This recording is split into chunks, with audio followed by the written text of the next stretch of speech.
Hello, everyone. Welcome to our webinar, Mapping the Evidence, Global Interventions to Address Technology-Facilitated Child Sexual Exploitation and Abuse. We are so happy to have you join us, and we are really looking forward to this discussion. I'm Selcan Kaynak, based in Istanbul, Turkey, and I have the honor to chair this panel. We will start with our presentation in a second. We have a brief presentation of the findings of our report. Then we have a group discussion with our expert speakers here. And then we want to reserve a little bit time for your questions. So we have an interactive segment at the end. I do want to say that this call is on the record, and the webinar will be available on demand later. We would like you to rename yourself to show the affiliation with your organization so we get to know you. You can do this with the rename option under the Participants tab. And at the end, during our question and answer session, you can write your question in the chat box there, or you can also use the raise hand option, again, available under the Reactions tab within Zoom. Our Communications and Events Officer, Victoria, is with us, and she's ready to help with any IT issues. You can write on the chat box, and she'll help you. Thank you so much, Victoria, for sharing relevant information. I do want to start this presentation with a brief information on our organization, the International Panel on the Information Environment.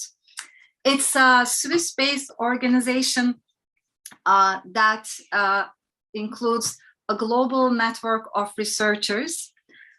Its mission is to systematically review, identify, and summarize available scientific evidence on various threats on the global information environment. We had several projects going on. A couple of examples include AI and economic inclusion, AI and peace building, another panel on climate misinformation, and our own group, child protection and social media. Before we move on to our presentation, I do want to take this opportunity to thank my colleagues who worked on this project this past year. Our group came together early January of 2025, and they included, if I may say, top experts in their fields.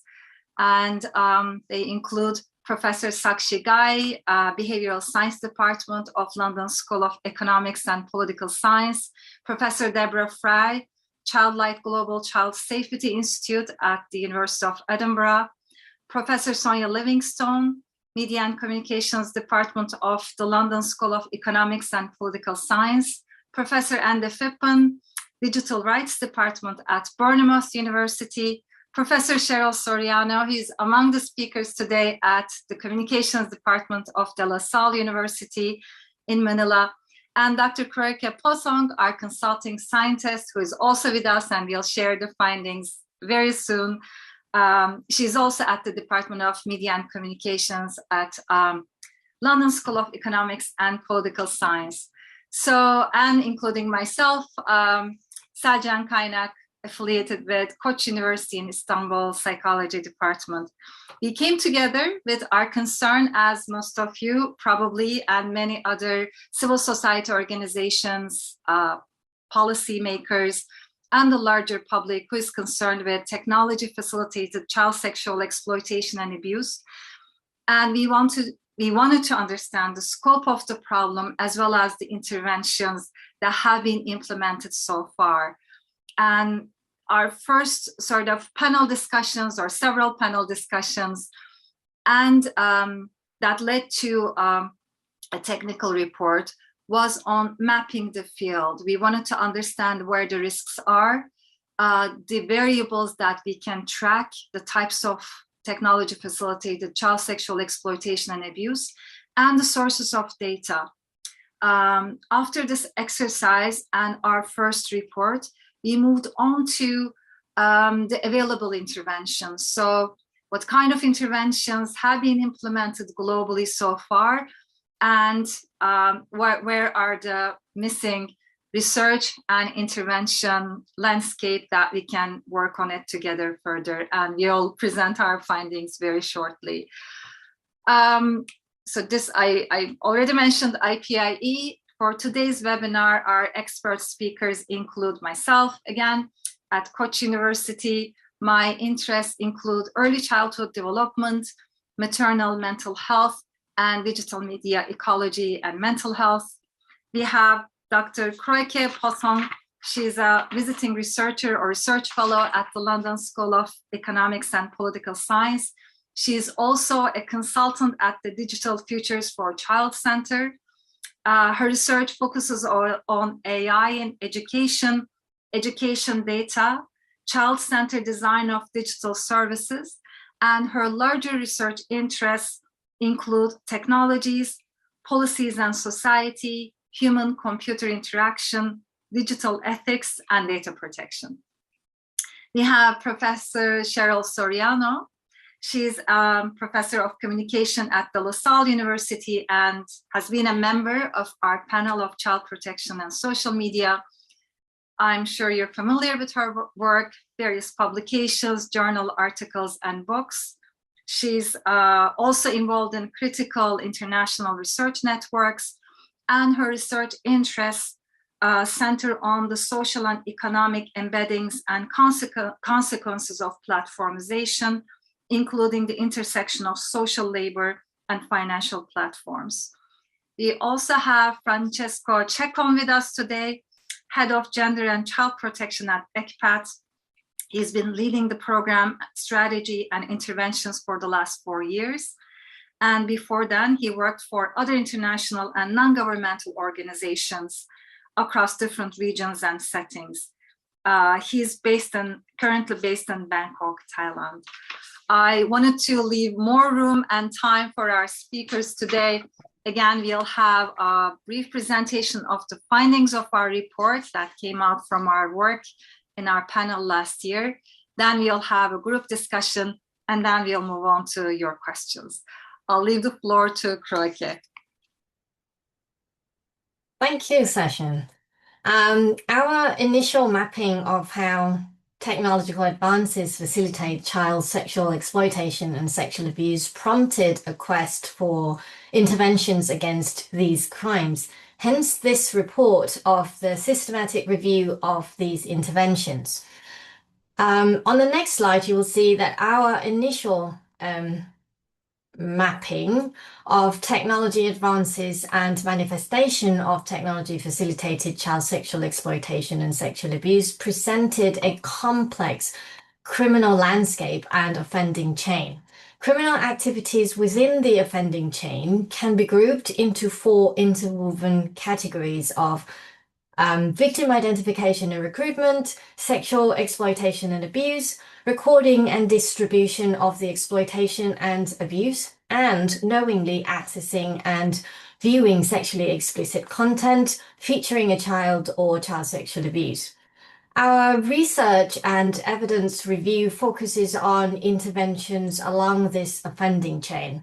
In searching and reviewing the evidence, we asked 2 questions. 1, what interventions have been developed and deployed to combat technology-facilitated child sexual exploitation and sexual abuse? And 2, have any interventions been evaluated? And if so, how well does the intervention work? So on the slide here, you'll see that, with our research questions, we searched for interventions aimed at protecting children, and that is anyone under the age of 18. And these can be any form of intervention aimed at detecting, deterring, investigating, and prosecuting this crime. We searched for both peer-reviewed and academic publications that report empirical research and also the literature, grey literature. Collectively, we identified 1,003 peer-reviewed academic publications and organization reports, having identified and removed 145 duplicates we excluded a further 751 publications and reports that did not meet the inclusion criteria or could not be retrieved. This then leaves us with 86 peer-reviewed academic publications for data extraction and 18 pieces of grey literature, which we used as background to provide operational context for interventions. To answer our research questions, we focused on extracting data about the types and objectives of the interventions. We also extracted data about areas within which technology facilitated child sexual exploitation and sexual abuse ecosystem that these interventions address, and also the interventions evaluation, if any. On the next slide, you'll see that our first key finding is about intervention types. As you can see, most of the interventions studied feature technological tools and protocols. The second most studied intervention is policing and investigation. These two types of intervention are often interrelated, reflecting the growing trend of integrating technologies into policing and investigation of technology-facilitated child sexual exploitation and sexual abuse. Legal and regulatory interventions appear less frequently, while behavioral interventions and education campaigns are discussed mainly in the grey literature. We rarely encountered any financial intervention or hybrid interventions in our pool of eligible peer-reviewed academic publications. Then on the next slide, these existing interventions concentrate on crime detection and investigation rather than prevention. Given the concentration of intervention types, subsequently the activities within the technology-facilitated child sexual exploitation and sexual abuse existing intervention address, interventions over the past decades have not sufficiently addressed the critical upstream areas of recruitment and payment. Very few interventions addressed the recruitment pathways. We'll find out on the next slide what works. So the technical tools and protocols present the most developed and scalable interventions against technology-facilitated child sexual exploitation and sexual abuse. These tools and protocols have increasingly been leveraged to support cross-border identification of abuse material and to enhance policing and investigation. Several tools have contributed directly to investigations, prosecutions, and victim identification, particularly when integrated into law enforcement workflows. The development and deployment of artificial intelligence have expanded rapidly as well, especially for detecting CSEA materials, identifying downloaders and uploaders, and also detecting predatory conduct, including grooming. However, there is a strong caveat around the accuracy and therefore reliability of these tools. Assessments indicate that their effectiveness depends on the quality of their training data. Even when these technological tools work as intended, organizations that deploy them tend to lack the legal authority, for example, to enforce the takedown notices. Evidence therefore shows that these technological tools reduce harm most effectively when coupled with clear legal mandates, secure data sharing arrangements, safeguards, and trained enforcement capacities. On the next slide, we'll see that our qualitative analysis of the organization's reports and peer-reviewed academic publications identified two examples of legal instruments that have cross-border influence in and beyond Europe, and one promising legal and regulatory intervention. Examples include the Lanzarote Convention and the EU Child Sexual Abuse Directive, both of which set out criminal sanctions for child sexual exploitation and sexual abuse, including those facilitated by technologies. The other promising legal instrument at the national and regional levels feature a legal mandate for accountability mechanisms.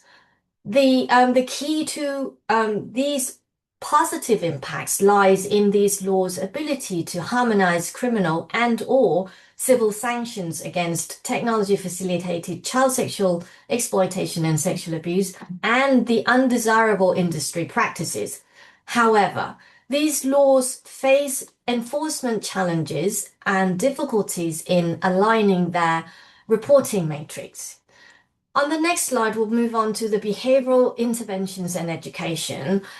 So the behavioral interventions and education, literacy and awareness raising campaigns play a supporting role in combating technology-facilitated child sexual exploitation and sexual abuse. Evidence from multiple studies indicate that these interventions can reduce attempts to access child sexual abuse material and encourage help seeking. Education and awareness raising campaigns primarily target children and young people with positive effects on their awareness of online risks and grooming tactics.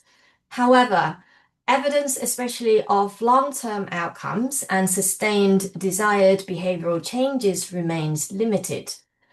Finally, on the last slide, we'll come to our recommendations. And given the state of play discussed so far, we conclude our report with 6 recommendations. Firstly, we need more research and evidence-based practice repositories to facilitate the further development and improvement of existing interventions. We also need to ensure that both research and evidence repositories stay abreast of technological advances and their uses, because these crimes are moving targets. And the second point is, as much as technology advances exacerbate the technology-facilitated child sexual exploitation and sexual abuse, this review shows that advances such as AI can also be leveraged to reduce harm at scale. Therefore, policymakers, law enforcement agencies, and other organizations that hold CSAM data should foster closer collaboration with authorized academics and commercial developers to produce safe, secure, and privacy-respecting methods of leveraging CSAM data to improve the reliability of technological tools and protocols. Priority should be given to approaches that do not enable researchers or commercial developers to have direct access to CSAM and that prevent these sensitive data from leaving the agency's secure storage. Third point, to optimize these tools, national governments should allocate more funding to capacity building for law enforcement officers and forensic personnel, equipping them with the tools, the skills, and the knowledge to apply the tools. Fourth point, learning from what works and the missed opportunities in legal and regulatory interventions, we propose that the international organizations and national governments continue to work together to harmonize criminal sanctions for technology-facilitated child sexual abuse and exploitation and promote extraterritorial scope in relevant national and regional laws. Fifth point, legislators should also bridge the gap in financial interventions to combat this crime, ensuring that the duty to report suspicious financial transactions also applies to digital payment and gift exchange platforms. Where possible, legislators should also introduce legal requirements for financial institutions and digital payment and gift exchange platforms that are frequently used to finance these crimes, requiring them to suspend suspicious transactions pending investigation. Finally, we argue for more funding for behavioral and educational interventions as they can reduce risk and increase awareness of technology-facilitated child sexual exploitation and sexual abuse. That said, such support for these interventions must not replace platform accountability. Thank you.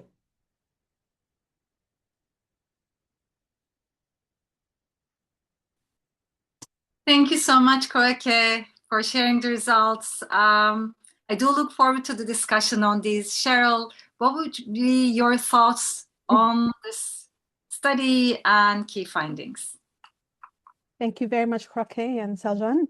I will focus my comments on the technological tools, particularly those that address AI-generated content and also the live streaming economy, and also the efforts to enjoin the responsibility of platforms in technologically facilitated CSAM. So first, on the technological tools. There appear to be some promising data-driven approaches designed to prevent governed AI models from generating sexually explicit content involving children. Beyond what Kruakae raised as the important question of what data these interventions have been trained on and cross-border governance, at least I think the question of scope and scalability is important and of interest, especially given the pace of AI development and that these AI models are no longer running on proprietary models. They're now running on open source models that could be widely used. Which means that even for countries like the Philippines that have come up with progressive laws will also need to adjust to encompass AI-generated CSAM and the responsibility for action within, I guess, the entire AI value chain of data trainers, developments, and so on. Many reports, even at our initial level, internally within the group, have emphasized the sharp increase in live-streamed abuse and webcam-based exploitation. There remains limited clarity about what specific technological or legal interventions effectively address live streaming economies. The International Justice Mission report of 2022 in the Philippines, for example, recommended specifically for the Philippine government to mandate the use of safety by design technology to detect, prevent, and disrupt the production and distribution of live-streamed child sexual abuse and other CSAM images and videos at scale. They also suggested that safeguards and preventive technology be integrated into live video apps and platforms to prevent the production of new child sexual exploitation materials. Well, it's argued that the industry ought to invest in such technologies driven by the distinct victimization data alone, which is in the Philippines alone was about 500,000 children in 2022, victimized by just live streaming economies. However, our systematic review appears to not have found or have found limited systematic analysis or studies of the scale of implementation of these technology tools and also whether such interventions work and how. Recruitment is also occurring through dating platforms and online gaming platforms. And this raises questions about the wider platform governance responsibilities, moderation practices, and the adequacy of reporting infrastructures that stretch not just to social platforms, but also a wider range of platforms. So next, I wanted to speak a bit more about the relationship between practice and research in relation to ISP and financial payment systems involved in TF-CSEA. In the Philippines, we have what we call a legal progress, the enactment of the Anti-OSAIC Law, RA 11930. It was considered a progress in legal progress because it gave specific legal duties to prevent or report illicit transactions and activities linked to online child sexual exploitation to internet intermediaries, broadly cast as including ISPs, web hosting and domains, internet search engines, e-commerce intermediaries, payment and finance platforms, and social media intermediaries. This gives them the duty to prevent, detect, and report OSAIC activities, take down, block, and ensure data preservation for purposes of subpoenas or warrants. And content platforms also have the duty towards online content removal or takedowns, hash blocking, de-indexing, and even delisting abuse mirrors or copies. I know that the Searchlight report last year touched on this, but I think there needs more research that will systematically look at what exact role platforms, including financial payment systems, have played to fulfill their reporting duties, but also their prevention duties, and whether and how prevention efforts, in fact, are effective. It also invites us to ask, what standard penalties and consequences should there be if platforms fail to perform their preventive or reporting obligations to the law? I suppose this may be of concern or relevance not only to the Philippines, but also elsewhere where such considerations should be rampant. And I think I'll close with this note. And from the research side or research implications, I think this implies interdisciplinary scholarship for scholars of platform studies like myself. those studying the political economy of platforms and financial organizations can collaborate together to become active collaborators of engaged research in technologically facilitated CSEA. I'll stop here. Thank you. Thank you so much, Cheryl. There's so much to discuss with each of your points, for sure. Thanks for bringing to our attention live streaming, platform accountability regarding financial streams, and so on. But we'll now move on to Francesco and his reflections on these findings and his work on the field. Thank you so much, and thank you for the presentation as well. I think a few very interesting points were mentioned, and I will try to pick up on the ones that we found also more relevant for the work as civil society and network, NGOs, and kind of bridge, how can this research, what does it tell us, in that sense, and how does it connect to the work we're doing on the ground? I thought that the findings and recommendations were very, very useful. They really help us in clustering the ideas about where we at and like how do we keep the pace with all the evolution of the technology as well as we're seeing it. And I also thought that was very good to see a specific focus on how can we better, get better as civil society at using this data and coordinate with kind of the advocacy actions that we do. So making sure that we all speak the same language, that we all speak with the same voice with this data at hand.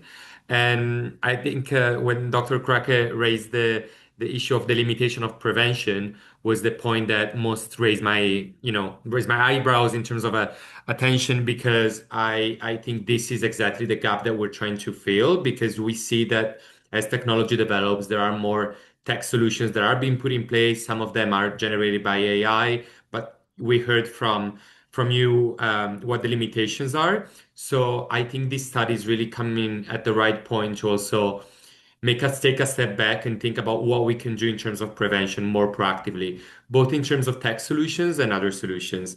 And maybe here I would just like to talk about our experience in working specifically with the gaming sector. So I was very happy to see that, Cheryl, you mentioned the gaming industry, because indeed there is a need to harmonize also what we mean by technology facilitated sexual exploitation and abuse of children, what is material, how can we, prevent and respond to these issues across different platforms. And we do feel at ECPAT that, for example, social media platforms have been part of the conversations for a longer time, whereas we started to engage with the gaming sector, which is a newcomer to the child protection field.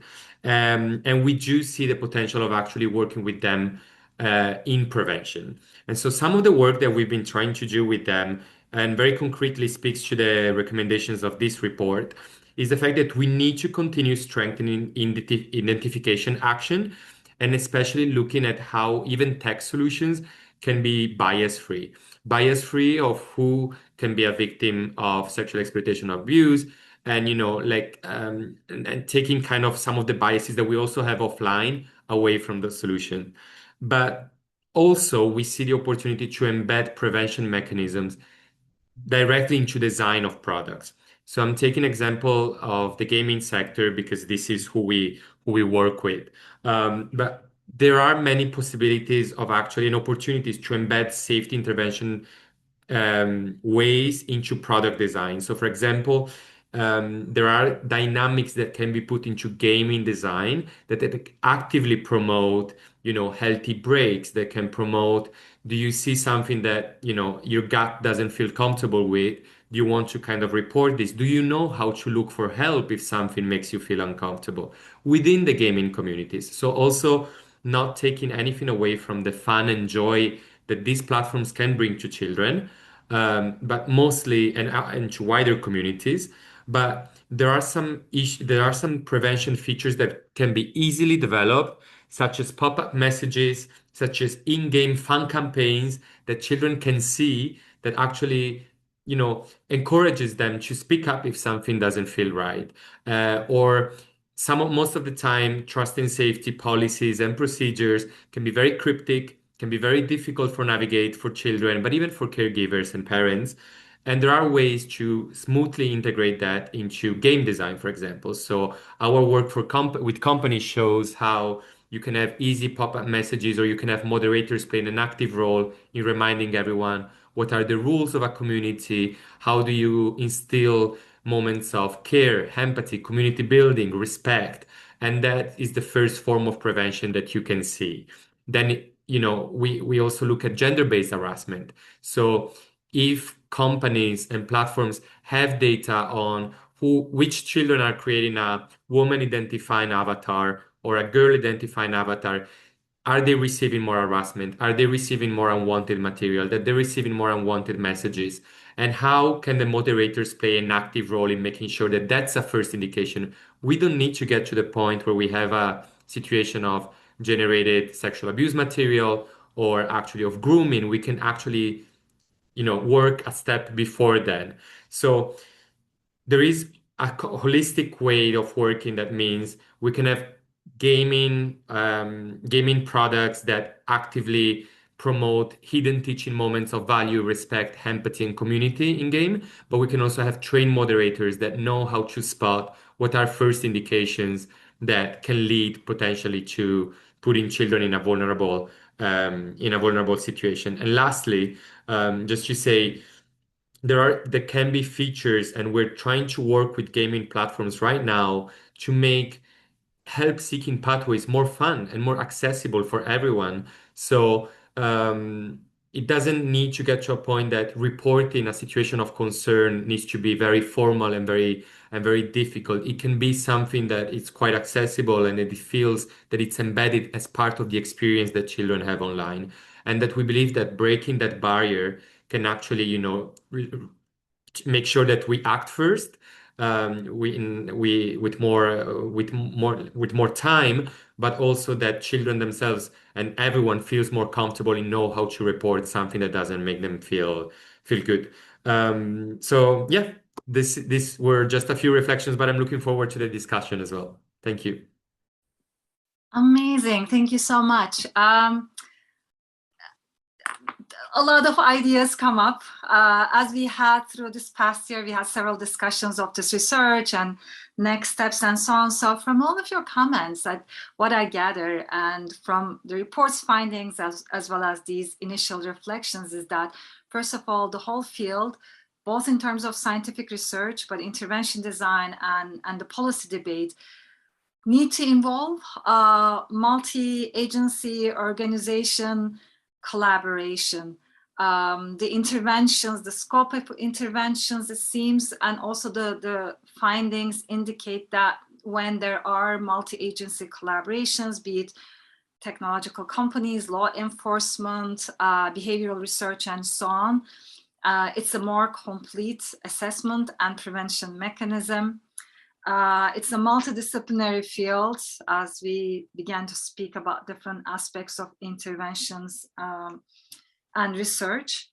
But given all of this, or this broader picture, I also can see the emphasis on platform accountability as well, both in terms of safety and preemptive interventions by design, as some of the examples have been highlighted, in terms of sharing data and further accountability. So in thinking about this, there could be several further points. I also been thinking about how, as each of us are based in different locations now, and following the policy debates with respect to our context, how can we incorporate Global South or a diverse sort of global perspective into our scientific research, intervention design, and policy debate? Any reflections on that? I know that you mentioned or you brought up some of the examples from where you're based, but maybe Kruakae, starting with this research project, this involved review of the scientific evidence based mostly on journal articles and some organization reports that reflected different interventions and contexts. But would it be possible to think about sort of a more diverse field for research and interventions? What do we need for that to make our discussions include different regions and so on? And the same for Cheryl and Francesco.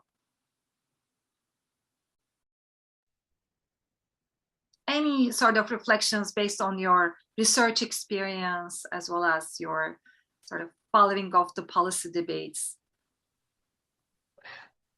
I think that children's voices and their experiences should be brought more into conversation in the context of policy making, as well as in the context of design and development of these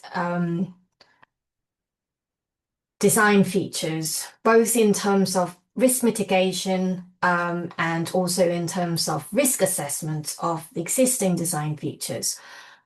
Because these things go also hand in hand with what we see emerging more and more in terms of legal mandates for safety features, safety by design features, and also privacy by design features. However, without the lived experiences of diverse groups of children, not just children sitting in the global north, where most of these policies and regulations get introduced first and then trickle down to the global south, but also, different experiences and different ways of using the same technologies from children in the global south, and also their diverse circumstances need to be introduced and brought into conversation. This could start with research and also by integrating more of the experiences of organizations such as ECPAT and UNICEF and others who work on the ground with these both children and industry practitioners. Fantastic. I mean, thank you so much for mentioning here again to take children's perspective, lived experiences into account in terms of our research, design, and policy discussions, and different contextual aspects of these lived experiences around the world. And very important point. Thank you. Cheryl and Francesco. All right.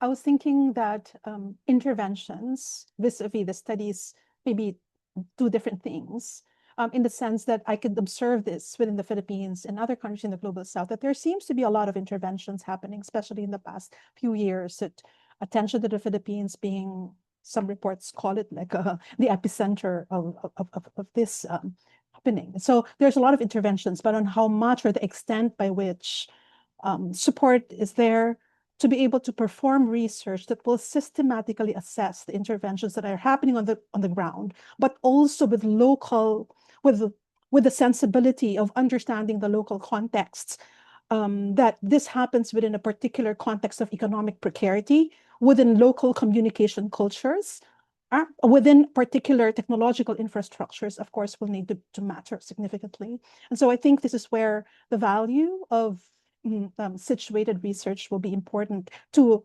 converse with the diverse interventions that are happening on the ground, such that these interventions could be more evidence-based as they develop further in the future. Absolutely. Thank you for highlighting this. We definitely, at least like our review did show that we need further evidence and situated research, as you mentioned, in terms of the impact of these interventions. And Francesco? Yes, thank you for this question. Maybe I can give a concrete intervention that we're doing now as an example of this that we find quite useful. We're working as ECPAT together with our ECPAT members and partners in the Philippines, Indonesia, and Malaysia, but actually even beyond, like just these three countries.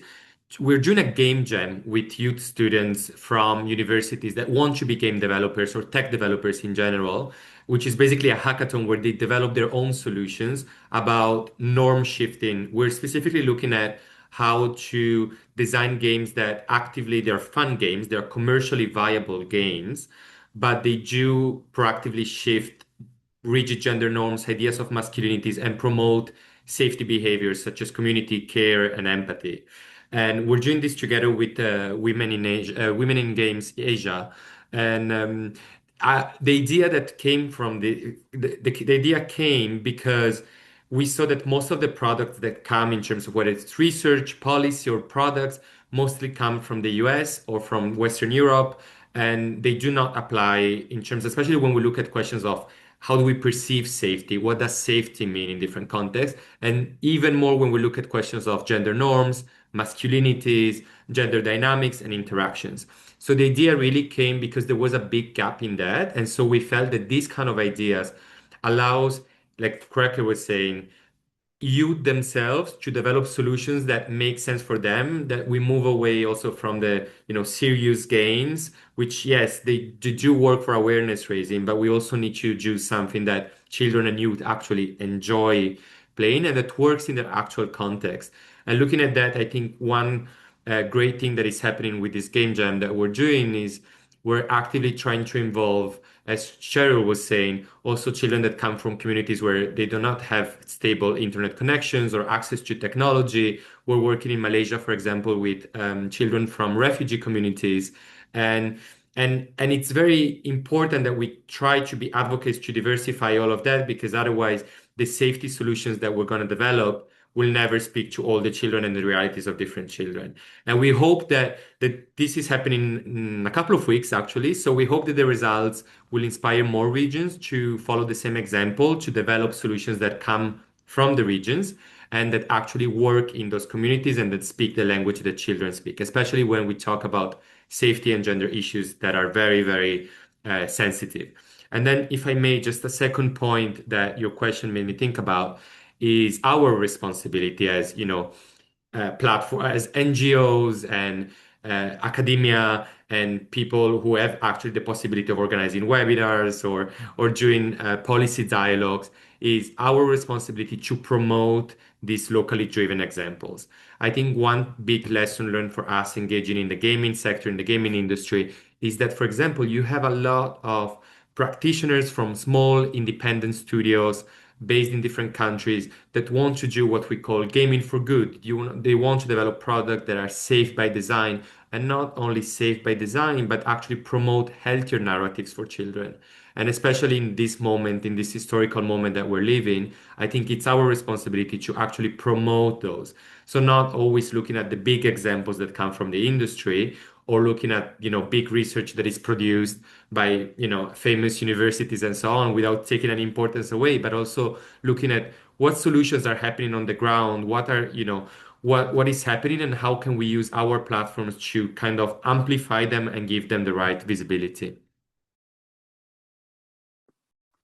Oh, thank you so much for bringing this point up as well. These are such complementary observations that children's experiences, situated research, and actual case examples that work on the field that we need to know more about. And they're really inspiring as well. And this all makes us think that we need further sort of resources that will gather or sort of put together all of these case studies and the evidence that they bring up. So maybe as one of the recommendations state, that we need further repositories that will put together these various, both sort of larger projects as well as other case examples from different contexts together. So researchers, NGOs, and the larger public would have access to their outcomes as well. Fascinating. I do want to reserve a little bit time for the questions from our participants, if there are. So please feel free to bring up comments or questions that our speakers can respond to. You can write in the chat or raise your hand, and I'll see if we can respond to them.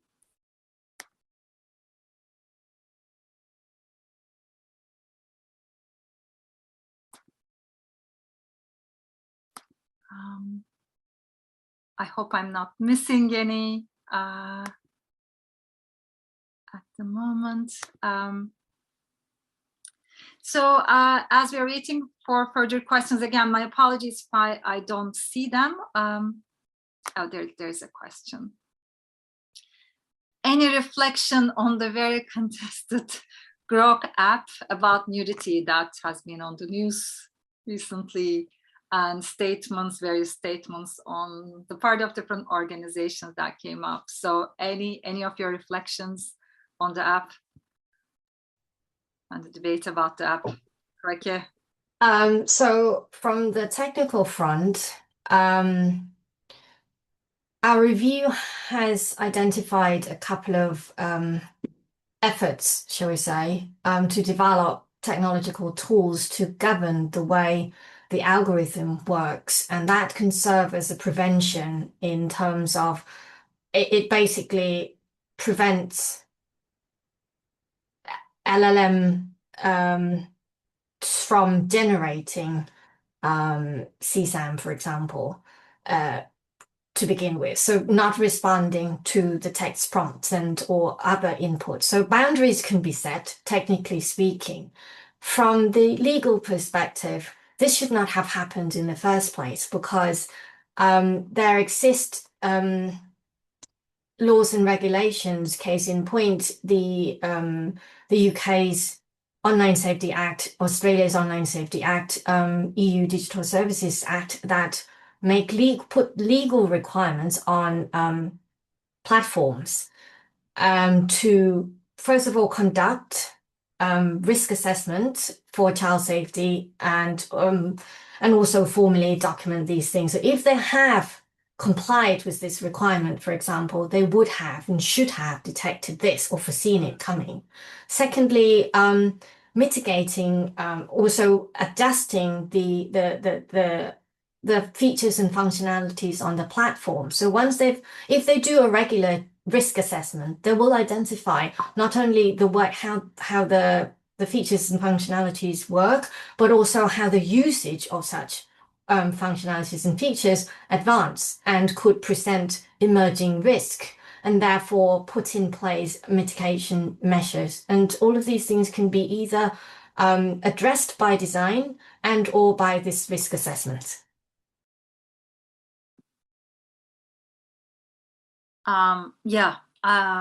Very, very well summarized, Kruakae. I don't know if other speakers do want to reflect on this. You have another question, another hand I see. Olavale Ismail.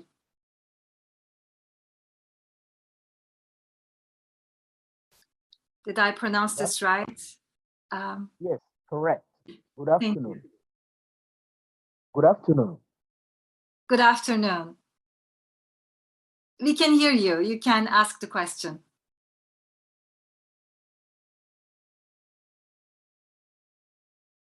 Or write in the chat.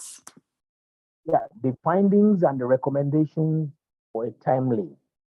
However, coming from my own experience from Africa, specifically in Nigeria, where national policy and industrial regulation are just picking up to be able to embrace artificial intelligence, especially for education, as well as product branding. Some of the recommendations actually seem not to prepare a very sound takeoff background for the African experience.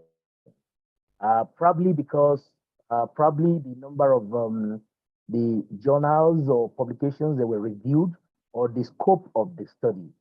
I would have loved to see sample of publication, even if it is a kind of a panel discussion of experience from policymakers and technology development agencies in one or two Africa, especially West Africa.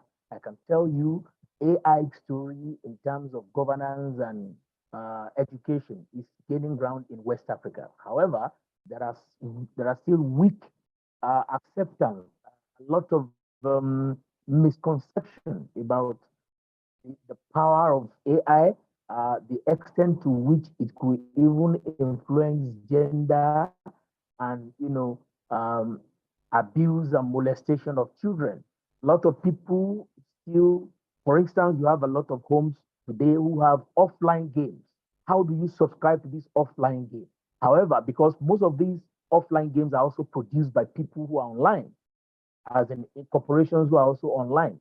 So how do you, match this gap of online and offline games that are flooding the market?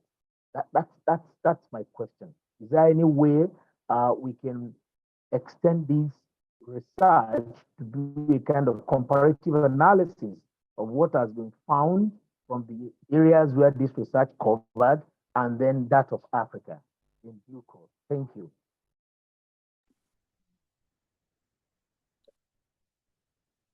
Thank you very much for that comment and also questions. And this sings to my true academic nature of we need more research and definitely comparative research, and not only from the academic sort of zone, but also in collaboration with organizations, NGOs that work on the ground, and also practitioners. Because what we're missing, as you rightly pointed out, is the diversity of the context within which technologies of different types, different kinds of platform, different types of services are used, interpreted, and understood within different cultural and regulatory contexts.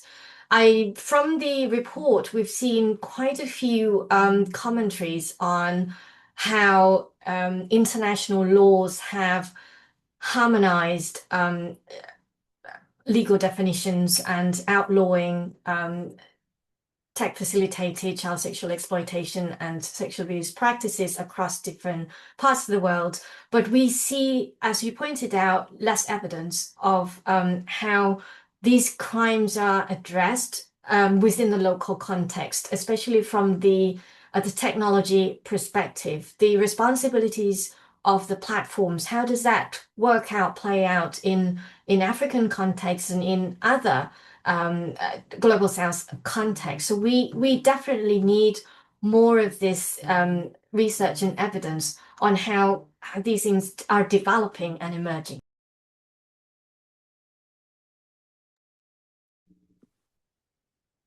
Cheryl. Yes, I want to speak briefly. I didn't catch everything, but the part on AI, for example, and the contrast in the way this is understood by different sectors. Of course, in reports and some analysis, it's very clear that AI models that generate sexually explicit content is as abusive and as harmful as direct forms of exploitation and abuse. But you will understand, like, if we discuss it in classes, if we discuss this with other people, right? The debate starts to become, is the offense the same? And you will see discussions of some research about how this cohesive interpretation of what exactly constitutes abuse and harm, especially when different layers of technological intervention or mediation comes about, is a concern. And even within the Philippines, I read a report where in some sectors, in some communities, the idea that it's just technologically mediated, it doesn't harm the child directly. So those kinds of thinking, of course, there is the part on being able to harmonize it in relation to the law, but also culturally. When Francesco was speaking about interventions in relation to games, interventions in relation to classrooms, and all the other behavioral interventions will really need to be updated about how all these technologically mediated evolutions of abuse will need to be interpreted and understood across the population.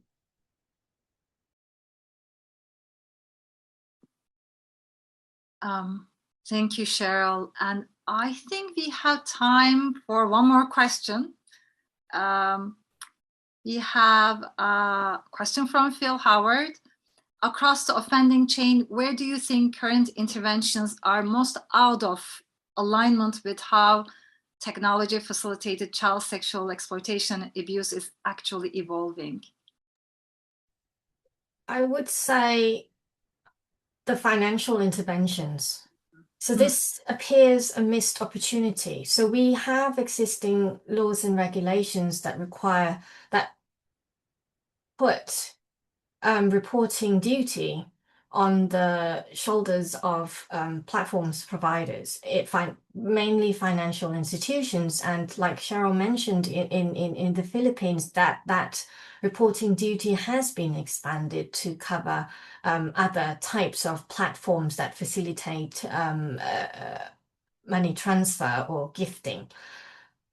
But evidence also shows that the actual choking of the money flow or gifts that entice the use of the service, that's wrongly placed, but basically the production, the exploitation, and the whole economics of this thing hasn't happened effectively. Now, so from the legal perspective, it might be more difficult to require platforms and financial institutions to disrupt or freeze the flow, because if you put together small suspicious transactions, it is very likely that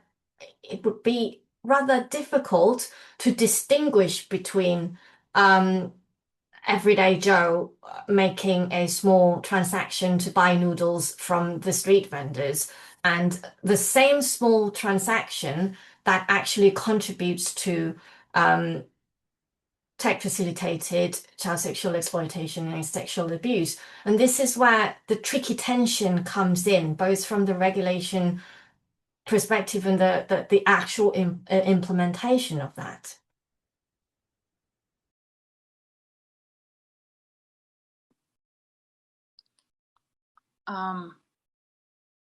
So we need definitely further discussions, further research, and a lot of policy discussion in how to tackle this problem, right? And Cheryl mentioned some of these issues as well. Since we are running out of time, there might be further questions and comments. I apologize for not being able to cover all of them and to abruptly end our session here, but we only have a few minutes.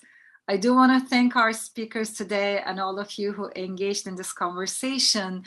I hope that you thought our study and the findings, which is available to download in our report on IPIE's website, provides a basis for further discussion. We aim to scan the available interventions, identify the scientific evidence on the existing interventions, but we are aware that there are various other cases probably not covered in scientific journals yet, but we need further collaboration, network of researchers, NGOs, and so on to put together these existing evidence, as well as think further on these issues that come up and that need to be taken into account for both for platform accountability and other ways to disrupt harm. I do want to thank all of you, our speakers, and all of the participants for their engagement. Please connect to us, IPIE, through its newsletter, through LinkedIn, and other ways that you can find us on social media.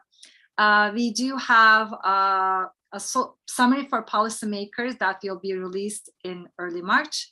And IPIE has upcoming reports, one on indexing, another one on meta-analysis that are coming up in the next several weeks. So please stay connected. And I do want to thank all of you again for being with us today.